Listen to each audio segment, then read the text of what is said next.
Bueno, buenas noches. La respuesta es no. Voy a explicar las razones históricas. Si nosotros vamos a conflicto de Medio Oriente, precisamente la crisis y el conflicto de Medio Oriente surge a partir de ese año 48 y hay una serie de actores, los más importantes son Israel, los palestinos, Estados Unidos y los países árabes, y diríamos los palestinos, Israel, Estados Unidos, los países árabes y el movimiento revolucionario.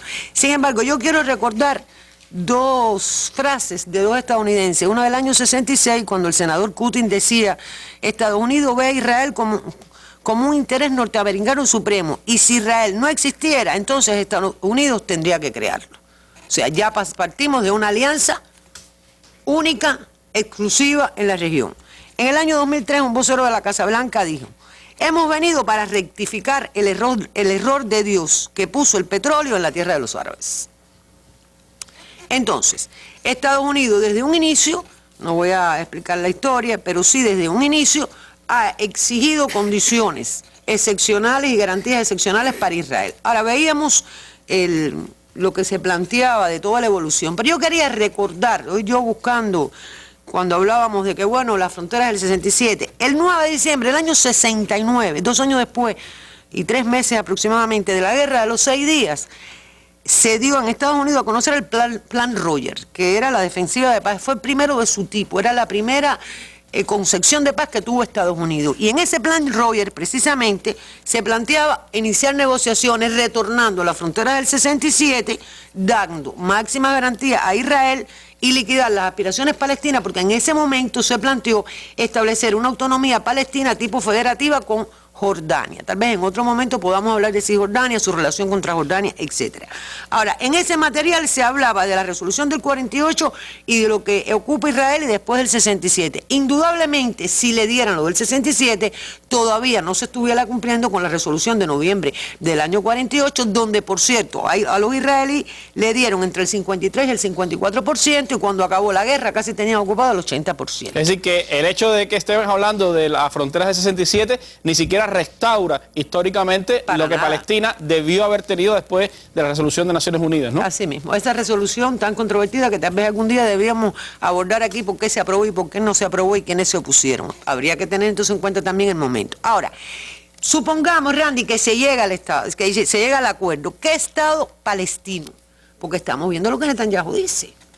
¿Qué Estado palestino? Cuando hemos visto en el mapa que a los palestinos le queda muy poco territorio. Los asentamientos se mantienen. Pero además, yo no voy a recordar todos los acuerdos, pero los unos, los dos, Chanleche y todos. Hay uno que es el económico, donde Palestina está en un enclave rodeada, depende económicamente de Israel. Entonces, ¿a qué paz?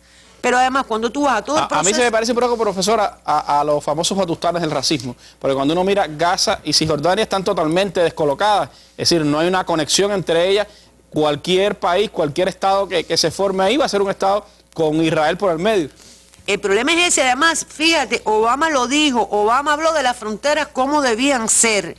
Y entonces, se habla de Gaza, el Bantustán, pero es que Cisjordania también lo es. Pero cuando tú ves las negociaciones del año 90, ¿cuál ha sido la postura de Israel? Lo que quiero significar es que Estados Unidos ha mantenido una estrategia hacia el conflicto que ha tenido variaciones de matices, pero que desde el punto de vista estratégico siempre ha sido el mismo, porque es aliado. Y en el caso de Israel, lo propio. Hubiese sido Ben Gurión o Golda Meir o ahora Netanyahu, ha habido variaciones de matices, pero en la práctica ha sido la defensa del Estado de Israel a todo ultranza. Y en las negociaciones del año 90, ¿por qué no avanzaban? Bueno, no el derecho a los refugiados. Obama no habló de eso. Obama no habló tampoco del derecho de Jerusalén, que bueno, no se decía ahí que precisamente en la resolución 181 se planteaba la internacionalización de Jerusalén. Pero eso no lo dijo Obama, pero Netanyahu sí dijo, claro, que no habrá división de Jerusalén, que para Israel Jerusalén es una ciudad indivisible y por lo tanto, si se parte de esa premisa, pues pensamos que es muy difícil, no ya otros problemas más complejos, resolver el tema de la paz. Yo creo que hay dos cosas. Obama está hablando de seguridad, pero el problema es que Obama no dice nada, dice, bueno, vamos a abrir la frontera. Pero fíjense, yo anotaba aquí que los palestinos tienen que aceptar la retirada gradual de Israel, que la seguridad de Israel, pero bueno, que no debía ir a Naciones Unidas y el Estado, y entonces que hay que acordar el intercambio de tierra. Y por último, quiero decir entonces que en este sentido, Israel, tú no puedes ser juez y parte, cualquier arreglo, Israel va a imponer sus condiciones y en este contexto internacional, por los actores, cómo se mueven, pues entonces creo que los palestinos saldrían perdiendo, pero por supuesto Obama está utilizando esto un poco una de cal y una de arena por la situación que hay en el Medio Oriente. No creo que realmente a la larga logre nada en el mediano